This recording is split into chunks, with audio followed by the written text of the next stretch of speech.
சில தீர்மானங்களை கர்த்தர் நம்மளே எடுக்க வைப்பாரு, சில தீர்மானங்கள் கர்த்தர் ஃபோர்ஸ் பண்ணி எடுக்க வைப்பார். இடத்துல வாசிக்கிறோம், மோசே அழைக்கப்பட்டான், திருமணமானது, அவனுக்கு அழைப்பை கொடுத்து கர்த்தர் குடும்பத்தை கொடுத்து கொண்டு போறாரு. மீதியான் தேசத்திலிருந்து எகிப்துக்கு போகும் பொழுது வழியிலே மோசேயை கர்த்தர் கொல்ல பார்த்தார். வாசிங்க யாத்திராகமத்தின் புஸ்தகம் 4ஆம் அதிகாரம் 24ஆம் வசனத்தை.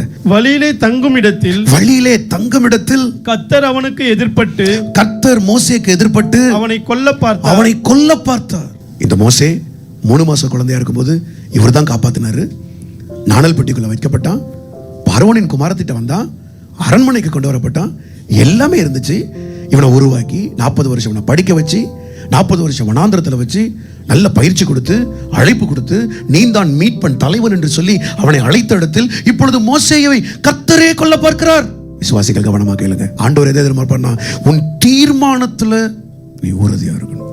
ஏன் இவனை கொல்ல பார்க்கிறார் ஆண்டவர்? மோசே திருமணம் ஆகுது. திருமணம் பண்ண பொண்ணு சிப்போராள். அவள் மீதியான் தேசத்து பெண், அவள் எபிரேய ஸ்திரீ அல்ல.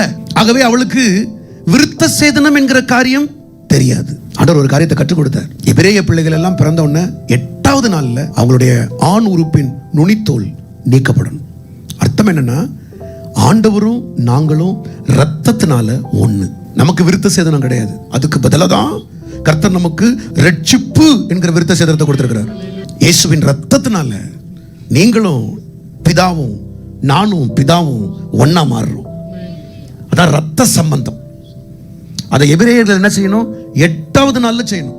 அப்பதான் சிப்போரால் ஒரு முடிவு எடுத்தா, இந்த விருத்த சேதனத்தை நான் உடனே செய்யணும். இந்த விருத்த சேதனத்தை நான் இப்ப உடனடியா செஞ்சாதான் எனக்கு அதுல இருந்து ஒரு கிருபையை கர்த்தர் கொடுப்பாருன்னு அந்த கொல்ல பார்த்த ஆண்டவருக்கு முன்னாடி கருங்கல்ல எடுத்து அப்படியே வெட்டி தூக்கி போட்டு. அப்பதான் வேதம் சொல்லுது, யாத்திராகமம் 4:26, பின்பு அவர் அவனை விட்டு விலகினார். பின்பு கர்த்தர் அவனை விட்டு விலகினார். இந்த காலை வேளையில கூட இயேசுவின் நாமத்தினால உங்களுக்கு சொல்றேன், எதையாவது ஒரு தீர்மானத்திலிருந்து நீங்க விலகி இருந்தீங்கன்னா அந்த தீர்மானத்துக்கு முதல்ல ஒப்பு கொடுங்க. நீங்க எடுத்த தீர்மானத்துல எங்க விலகி இருக்கிறீங்க, அந்த தீர்மானத்துக்கு ஒப்பு கொடுங்க. அந்த தீர்மானத்துல நீங்க உறுதியா நிற்கும் போது கர்த்தர் உங்களுக்கு சமாதானத்தை தருவார்.